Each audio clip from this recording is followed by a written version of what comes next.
dagat dito, malinis yung dagat. Sarap maligo dito mga boss, pero walang oras eh. Huwag tayong maging dayuhan sa sariling bayan natin mga boss. Dapat tayo ang unang nakakaalam sa sariling bayan.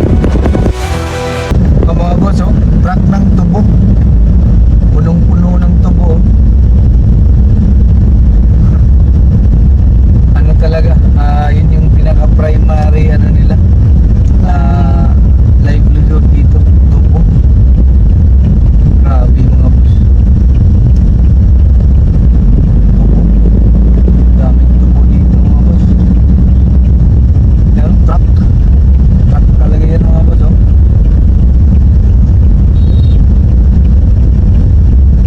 Napaka ano talaga sa harapan namin, ang laki niya boss. Siguro ilang tonnage kaya to. Medyo ano dito mga boss, sa dito na lugar medyo masikip na yung daanan mga boss. Kanina ano yun, lapad, pero dito banda medyo masikip na yung daanan. Pero semento pa rin, maganda pa rin, semento, nakasemento, pero masikip na siya. Yan, overtake tayo mga boss.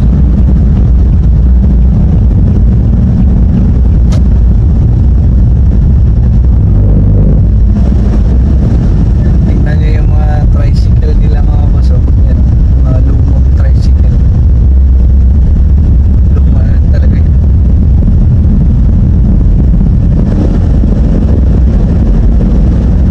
Hindi pa kami wala pa kami nadaan ng bayan mga boss. Ano ba lang, puro ano lang, mga maliliit na barangay. Wala pang bayan na daan na namin. Sige lang mga boss, i-feature ko yung per bayan na dadaanan namin para try nating ano, try nating bilangin kung ilang bayan yung madadaanan papuntang ito yung pinakauna mga boss, Valle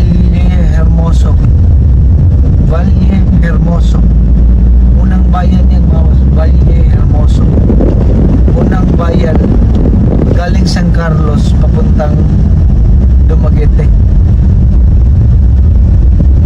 So ito yung unang bayan mga boss, Valle Hermoso. Sige mga boss, update ako ulit kung ano yung susunod.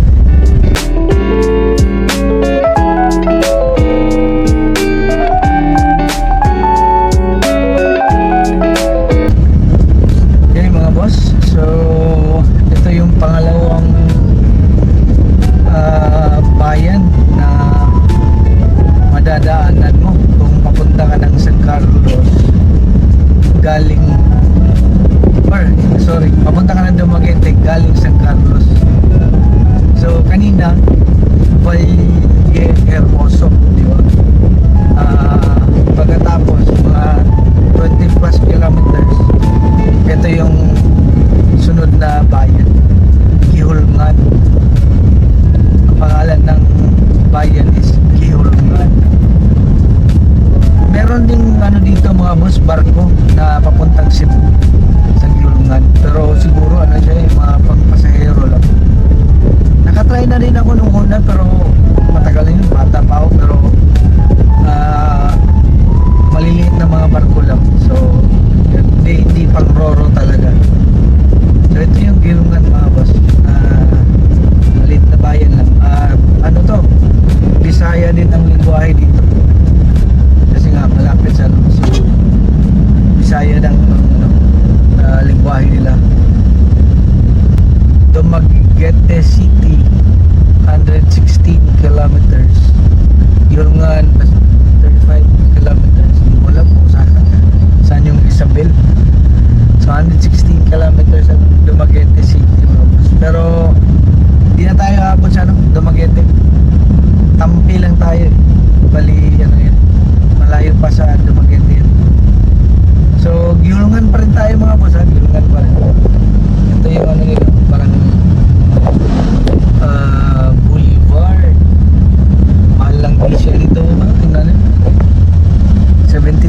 pesos. Kanina sa Bacolod 54 lang yun mga boss, yung nagpa gas tayo. So mga 20 pesos yung kaibahan, mahal. Kaya suggestion lang mga boss, pag nagbabiyahe kayo, alamin nyo talaga kung ano yung base price ng mga gas, para alam nyo kung mahal ba or mura. Pag nakakita kayo ng gasoline station na sa tingin nyo medyo mura na, pagas na kayo kagad mga boss, full tank na kagad, kasi di nyo alam kung kailan pa kayo makapag-gas ulit na medyo mura na naman. Pareho nito, pag daan mo dito, malayo ka pa sa Tampi, tapos kung kulang na yung gas mo, wala kang choice, magpagas ka ng 73 pesos per liter. Mahal nun mga boss. Yung goal natin pag nagbabiyahe tayo, di ba, makapunta ng iba't ibang lugar at the same time nakapag-save, hindi masyadong mahal. Okay mga boss, so dito na tayo sa pangatlong bayan, galing San Carlos. So Valle Hermoso una, pangalawa Girongan, yung pangatlo mga boss La Libertad. Yun yung pangatlong bayan, La Libertad. So pangatlong bayan galing San Carlos to Dumaguete mga boss. So ito yung lugar nila.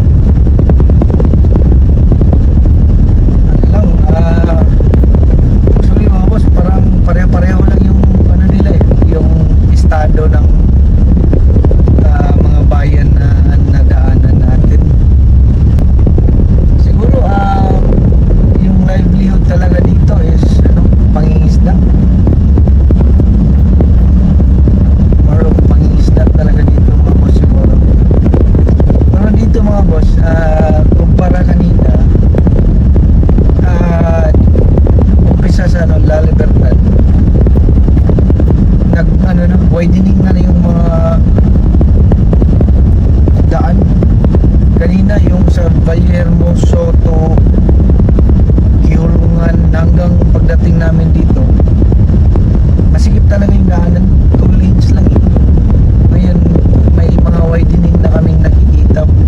Siguro hanggang papuntang Dumaguete na siguro yung pag widening nila galing sa Dumaguete papuntang San Carlos. So ngayon hanggang dito pa lang yung nagawang i-widening ng gobyerno galing Dumaguete.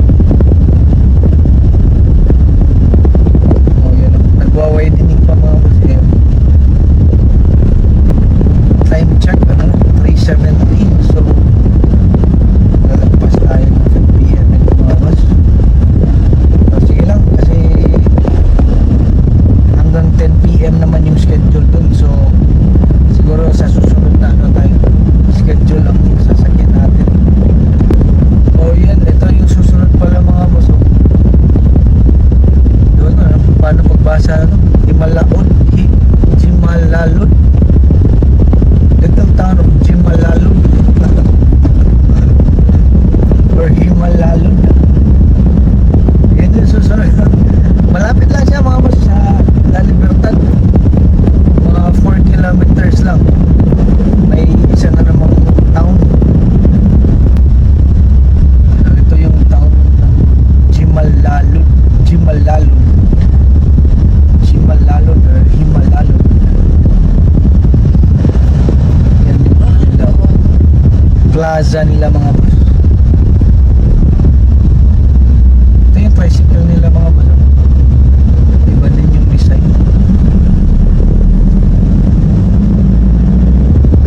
Siya talagang province pa rin.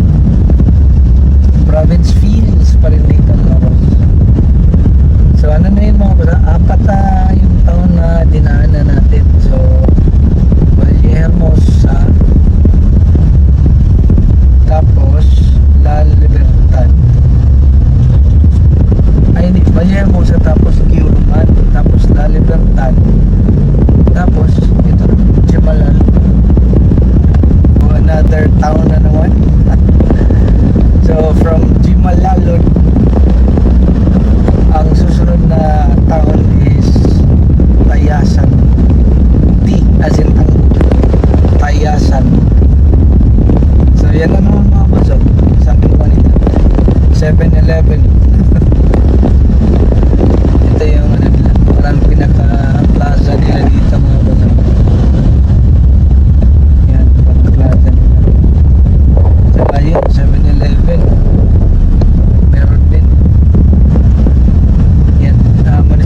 pinaka dagat dito. Ano siya mga boss? Ayan. Baba tayo dito. Tingnan natin yung ano, dagat nila. Ayan.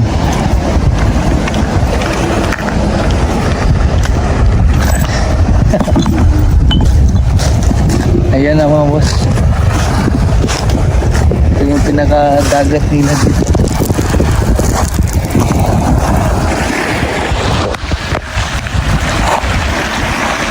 Mga bato. Mga bato mga boss. Ano? Bato-bato. Ito yung dagat nila. So yan na mga boss. Oh. Mabato yung dagat. Pero ano, linaw ng dagat mga boss. Talagang ang linaw ng dagat. Linaw. Ang linaw ng dagat dito, malinis. Malinis yung dagat. Sarap maligo dito mga boss, pero walang oras eh. Okay din. Ito yung dagat dito mga boss. Okay talaga. Pwedeng pwede. Pag may time lang, ano talaga, ligo. Pakita ko sa inyo yung anong ang linis ng dagat. Oh, yun mga boss. Linis ng dagat. Oh. Klarong-klaro yung bato. Sarap maligo sana. May oras lang. Layo pa namin. Sige na mga boss. Date lang ako mamaya. Tuloy mong biyahe namin. Pagkatapos ng Tayasan, ito yung susunod ay Ayungin. Ibang taon naman to mga boss. Yan o. Yan yung plaza nila. Ito. Ito yung gym. Ayungin. Negros Occidental. Wala akong nakita 7-Eleven mga boss. So yan, Dumaguete 81 kilometers na lang. Mabinay. At yan mga boss, yun, yung nakita nyo araw, Mabinay. Shortcut yan, papuntang ano, bali, doon tayo dumaan nung una, yung may video din kami na Dumaguete to Bacolod via Mabinay. Yun, dun. Connecting yun, bypass road yun. Galing dito ay yung papuntang Mabinay. Kung makikita nyo yun sa video namin, hindi ako sure kung sali ba sa video na yung may this way to Ayungin. Dito yun lalabas. Galing Mabinay, dyan lalabas.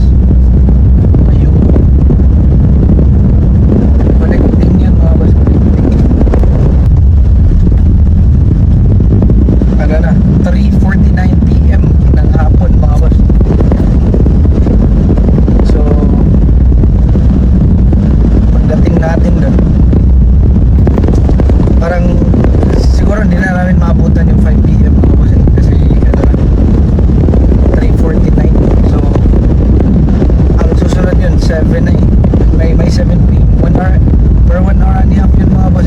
So baka 7 yung sasakyan namin. 30 minutes lang naman yun mga boss. Yun ang maganda dito kasi ang pagtawid sa Cebu 30 minutes lang. Cebu ka na kaagad, pero sa ano, sa Dumangas ano, Bacolod, aabot ng 2 oras yun eh. Tapos may wait time pa. So ganon din sa Escalante. Kung sa Escalante kami naman 2 hours, yung last time 3 hours yun eh. Yung pagpunta namin sa Escalante galing Tabuelan 3 hours yun, 3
drama-drama muna mga boss.